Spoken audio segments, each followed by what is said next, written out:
Hello and welcome to Teaching Through Repertoire. This is El Toro, the cello part. I'm going to do a quick tutorial and then I'll do a play-along track. Let's get started.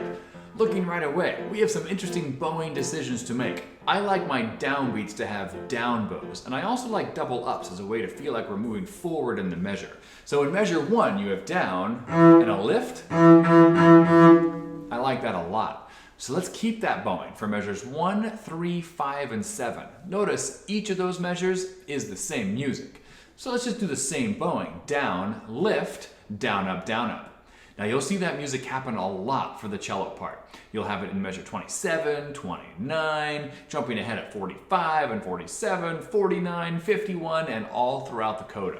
Every time you have a quarter note followed by the 4/8, lift your bow and do down, up, down, up. Now that means the second measure of the piece needs to have the same bowing that's printed in measure 8. If you look at measure 8, we have down and then up, up.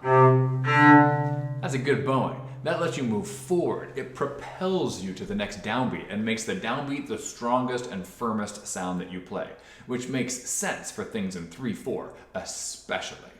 So go ahead and change the bowing in measures 2, 4, and 6 to match measures 8. Always start down bow and then do 2 ups. Up, up, down, up, up. Adding a little bit of space and speed as you do those 2 up bows. So let's try measures 1 through 13 with this new bowing. Ready? 1, 2, and 3, and ready, set, go. Lift, 2, 3, down, up, up, lift, 2, 3, down, up, up, lift, 2, 3, down, up, up, lift, 2, 3, down, up, down, 2, 3, 1. 1, 2, 3, 1. Nice job. And I made an assumption. Looking at the time signature, it's 3/4 time, which means 3 beats per measure. And so if you're playing a piece like this, then you probably already know the dotted half note gets 3 beats. But if you didn't, measures 9, 10, and 11 are dotted half notes. It's the half note with a dot right next to it, meaning that that note value is worth 3. So it fills the entire measure with sound. Looking ahead, 13 through 20, those are all dotted half notes. So as long as you play the beginning of the note with a little extra clarity, and then disappear in between, it's going to be very nice musically. The basses do that naturally because theirs is printed pizzicato. So we want our sound to fit that color, which means a little extra energy at the beginning of every note, and then make sure you go down to piano since it's not the melody. Looking at 20, that is getting us into the melody. So we want to have our first note with a lift and lead to the downbeat of measure 21. Now at 21, since cellos don't get melody often, we have to think about how we play this melody. We have our first note, which has to be sustained all the way to measure 22. Down, 2, 3. I would add a crescendo in that long note to get your bow to pull all the way through until the downbeat of 22. 1, 2, 3, 1, 2, 3. And that also gives you a chance at 23 to get back to the lower half of the bow. And I'd make sure our bow doesn't get too stuck on the string. It's not going to feel buoyant and filled with life. So make sure we still have plenty of speed. Our wrist and elbow are very active. Now you don't get to read eighth notes to ties too often, so from 23 to 24 we have 1 and 2 and 3, 1, 2, 3, 1, because we have a quarter note tied to a half note. Make sure you're saying the numbers of which count you're on so you keep track and you play precisely longer, not randomly longer when you're faced with a tie. Looking ahead to 26, you get to end with this crescendo to the downbeat of 27. So we make sure as we crescendo, we use a little bit more bow so that once we get to 27, we have lots of punch for the ferocity of what this music is trying to get us to all feel. So here's measure 20 all the way to 31. Ready? Instruments up. Ready, set, and a lift, 2, 1, crescendo, 2, 3.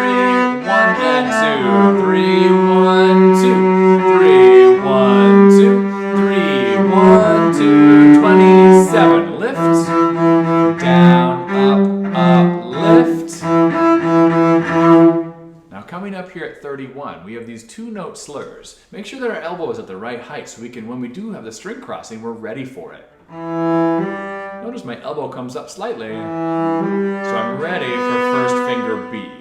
If my elbow's too low, I get that kind of color. My hand falls apart, my arm's too low, my cello can't resonate and ring. So make sure our arms are high enough so we have an easier string crossing from one to the other. Looking at 33, make sure we always start with the up bow. 2, 3, up. Added bonus at measure 35, you get to do a slur in a string crossing. So make sure you have 4th finger C ready, 1st finger E ready, so that the string crossing becomes no big deal. If we have all of our fingers down to play C, and then we have to jump to get the 1st finger E, you're going to have a little hitch in your giddy up, so we want to make sure it's nice and smooth. So we have a beautiful sonorous sound. 38, that's the same lift concept, and 39, that's your melody again. Looking at 45, that's just the beginning. So we don't have new music again until 53. Now in 53, we have all sorts of information. First note is a staccato forte. Second note is a tenuto and piano. That line means to play the note for full value. And then it says to crescendo and slow down all the way to 55. That's a lot of stuff to manage. So we'll play our first note, which gets us to the tip, and now we can play notes that are connected, and we use more bow for each one until 55, where it says SFZP. Now sforzando piano is like when you open up a window or a door and a gush of wind fills the room for a moment and then dissipates. Same idea here. We have the window open, and the sound just disappears back to piano.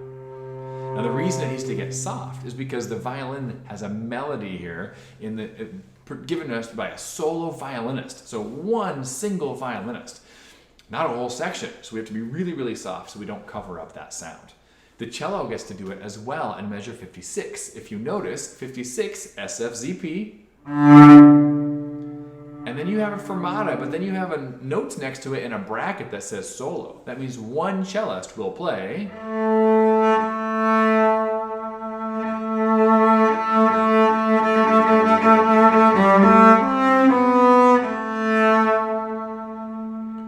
Everyone else is holding their chord very mysteriously underneath. So let's try playing 53 all the way to 57. Ready? Here we go. Forte, piano, 2, 3, 1, 2, 3, 55. 2, 3. Violin solo, stay very, very, very soft. And then here comes 56. Take your bow off the string, look at the conductor, breathe. And now we have our cello soloist. And that takes us to 57, where it says slowly. Lift your bow off the string, check in with the conductor, and each quarter note should match their motion. 2, 3, 58, 2, 3, 59, 2, 60, 61, 62, 63, 64, and then jump back to measure 1. Because what we have here is a DC al coda. So starting at measure 57, lots of work to do besides playing the correct notes. Make sure you're looking up at the conductor, listening to the other parts so that the length of your notes matches and the speed of your notes matches. Because it says to crescendo and to accelerate, which means to get louder and faster every measure until we get to the original tempo when we jump back to measure 1. 64 is a reminder. You'll see the words DC al coda. DC means the capo, which means the beginning, and al coda means to go to the beginning all the way to where you see the symbol for the coda, where we jump back down to 65. So let's find that symbol, shall we? It's at the end of measure 44, which means you play 44, and then you jump down to 65, where the coda starts. Now, what does that all mean when you put everything together? It means this. You start at measure 1. You go all the way to the end of 64. You jump back to measure 1. You go all the way through measure 44 and then jump to 65 till the end of the piece where there's a double bar. That's the map for El Toro. Now looking at the coda at 65, it's all the same music as before. So what I like to do now is do the entire piece. Here is the cello play-along track. I'll say the measure numbers, I'll say the counts, I'll remind you about some of the bowings. Remember, on YouTube, you can speed up or slow this down as needed to fit the needs of where you are when you're practicing this piece of music. Here we go. Measure 1, all the way through. 1, 2, and 3, and ready, set, and 1. Down, up, lift. Down, up, lift. Down, up, lift. Down, up, measure 9, 2, 3, 10, 2, 3, 11, 2, 3, off, 13.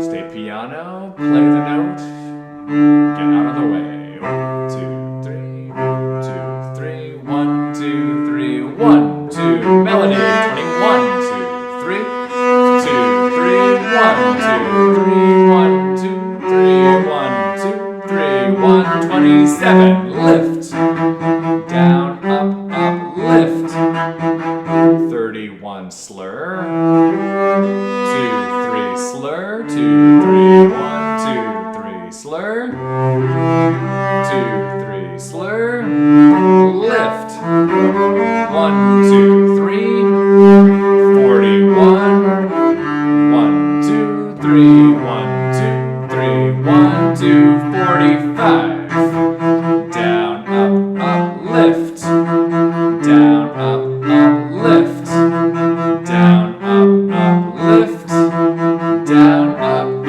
down, piano, longer connect, and 55.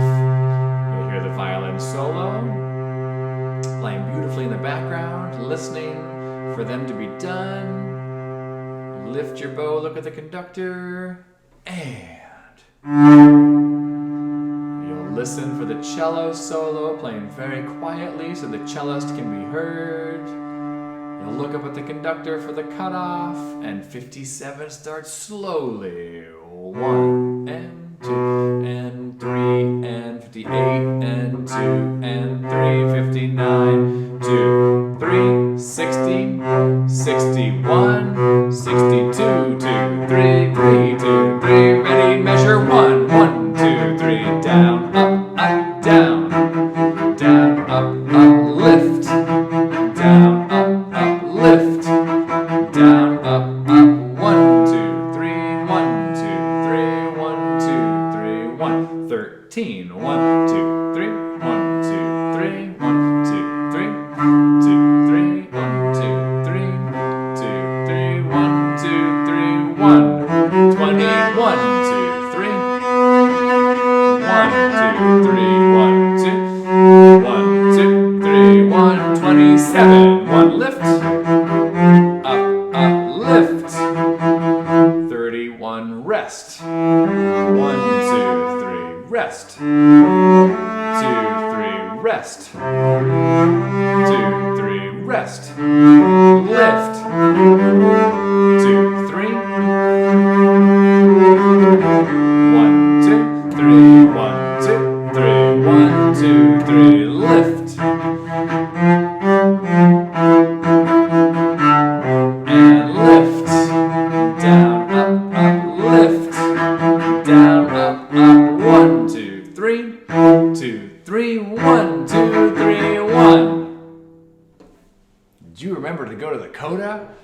Remind yourself, at the end of measure 44, it says to coda. Get your eyes ready to jump to the bottom of the page, find measure 65, and then head all the way to the end. Nice job, everybody. Way to follow through the tutorial. Thanks for joining us on the play along track. Use these resources to help guide your practice. Practice the parts that are challenging for you, and then see if they are at a place where you can do the play along track at tempo. Then, if it doesn't work, go back to those spots and practice them again. If you forget what they're supposed to be like, follow the tutorial and find out where it is that you need to spend a little more time. Well done, youngins. Thanks for practicing. And remember, if you practice every day, by the end of the year, you'll be taller.